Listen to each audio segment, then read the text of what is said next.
Good morning dear students. Standard eighth, subject English, book name honeydew. Honeydew में poetry section में हमारी जो second poem चल रही है ज्योग्राफी लेसन, इसकी हमने word meaning and 2 stanzas complete कर लिए हैं। तो आज हम इसका थर्ड स्टेंजा और जो इसका सेंट्रल आइडिया है इस पोएम का वो कंप्लीट करेंगे। तो इसका थर्ड स्टेंजे का जो फर्स्ट क्वेश्चन है वो है at what height is the jet from the ground. मैदान से जेट की ऊंचाई कितनी है, क्या है वो, कितना ऊंचा है ये। इसका आंसर है the jet is at the height of 6 miles from the ground. भूमि से या धरातल से या मैदान से जेट है वो 6 मील ऊंचा है। What became clear to the poet, कवि को क्या स्पष्ट हुआ, कवि को क्या स्पष्ट हुआ। It became clear to the poet why the earth is round, कवि को स्पष्ट हुआ कि भूमि गोल क्यों है, पृथ्वी गोल क्यों, राउंड होता है गोल। What is more on earth, sea और land.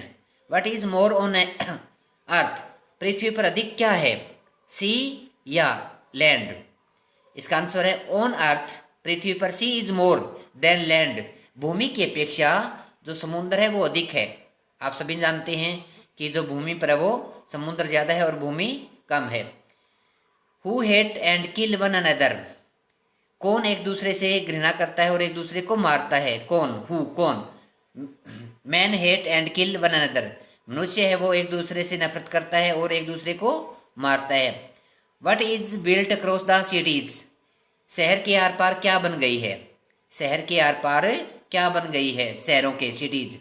Walls are built across the cities, शहरों के आर पार दीवारें बन गई है या दीवारें खींची गई है। What is the central idea of the poem geography lesson, Kavita geography lesson का केंद्रीय विचार क्या है। इसमें इसका पूछा है कि ज्योग्राफी लेसन का अर्थ क्या है। यहाँ पे हम सभी जानते हैं कि भूगोल, पृथ्वी के ऊपर जो जलवायु है, तापमान है, कैसा है, ज्योग्राफी वो आता है। और इस पोएम के अंदर क्या है कि जो जनसंख्या है वो अधिक नदियों के किनारे या घाटियों में क्यों बसी हुई है, वहां पर ऐसी क्या चीज मिलती है मनुष्य को जो क्या है रहने के लिए मजबूर हो जाते हैं। जैसे आपने देखा होगा जहाँ पे पानी अधिक होता है, रहने के लिए क्या है बिल्कुल समतल मैदान जो होते हैं वहां पर अधिक जनसंख्या निवास करती है। अगर आप चले जाते हैं ऊंचे पहाड़ी क्षेत्र में तो वहां पर जनसंख्या कम मिलती है। और हमारे जैसे मरुस्थल राजस्थान में चले जाते हो तो वहां पर क्या है काफी दूर दूर तक आपको क्या है गांव नहीं मिलते हैं, वहां पर जो जनसंख्या क्या है विरल होती है। ऐसे राजस्थान का क्या है जो भूमि क्षेत्रफल क्या है जो अधिक है और वहां पे जो जनसंख्या का घनत्व क्या है कम है ये भूमि पर। तो let's start the poem geography lesson is based, based क्या होता है जो होता है बेसदार होता है, based on some fact, fact होते हैं तथ्य, अबाउट के बारे में, अवर अर्थ मीन्स क्या होता है हमारी धरती। तो इसमें क्या है कविता ज्योग्राफी लेसन हमारी पृथ्वी के बारे में कुछ तथ्यों पर आधारित है।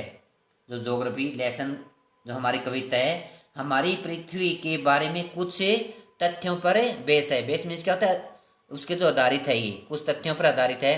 The poet goes, goes means क्या होता है जाता है, हाई अप ऊंचा, इन टू में, sky in a jet plane, and वो चीज देखता है the cities from the height of 10,000 feet. तो क्या है इसमें कवि एक जेट विमान में ऊंचे आसमान में जाता है और 10,000 फीट की ऊंचाई से किसको देखता है, शहर को देखता है। ये ही फाइंड्स, यहाँ पे फाइंड नहीं है, एस भी लगेगा इसके साथ। He finds his city has developed in a plants way, कवि तो वह देखता है या पाता है कि उसके शहर का विकास जो है वो एक है योजना के तरीके से हुआ है, योजनाबद्ध तरीके से हुआ है। वो क्या देखता है, वो क्या पाता है कि जो शहर का विकास है वो एक योजनाबद्ध तरीके से, नियोजित तरीके से हुआ है। ही कम्स टू नो, वह जान जाता है, दैट कि valleys are highly populated because they are on the banks of the river. उसे ज्ञात हो जाता है, वह जान जाता है कि घाटियां इतनी संघन क्यों है, भाई घाटियों में इतनी अधिक जनसंख्या क्यों बसी हुई है। इसलिए बसी है क्योंकि वे नदियों के किनारे पर है। जो घाटियां हैं वो कहाँ पे है, नदियों के किनारे पर है, इसलिए क्या है वहां पर जनसंख्या अधिक है। द फैक्ट, तथ्य होता है fact, that land and water attracted man is true. तथ्य यह है कि, दैट यहाँ पर क्या है, की, दैट का यहाँ पे की, लैंड जो भूमि है, एंड वाटर अट्रैक्टेड होता है आकर्षित किया, मैन इज ट्रू, क्या है, तथ्य है कि भूमि और पानी ने मनुष्य को क्या है, आकर्षित किया, यह सही है, यह सत्य है। ही कम्स टू नो, उसे ज्ञात हो जाता है, वह जान जाता है, दैट कि there is more water than land on earth, वह यह जान जाता है कि जो धरती के ऊपर क्या है, पृथ्वी की अपेक्षा क्या है, समुद्र अधिक है, ये पानी अधिक है ये। Still humans are not satisfy, कि जो मनुष्य है वो क्या है, अब तक भी क्या संतुष्ट नहीं है। कवि कहता है कि जो मनुष्य है वो सेटिस्फाई नहीं है। दे दे हैव, यहाँ पे आएगा हैव बिल्ट, आएगा हैव बिल्ट नहीं दे रखा यहाँ पे, they have built walls across the cities, उन्होंने क्या है, शहर के आर पार दीवारें बना ली है, या दीवारें खींच ली है। They hate and kill one another, वे एक दूसरे को क्या है, नफरत की दृष्टि से देखते हैं और एक दूसरे को मारते हैं। जो मनुष्य है ना, वो एक दूसरे से घृणा करते हैं और एक दूसरे को मारते हैं। Thanks watching for video.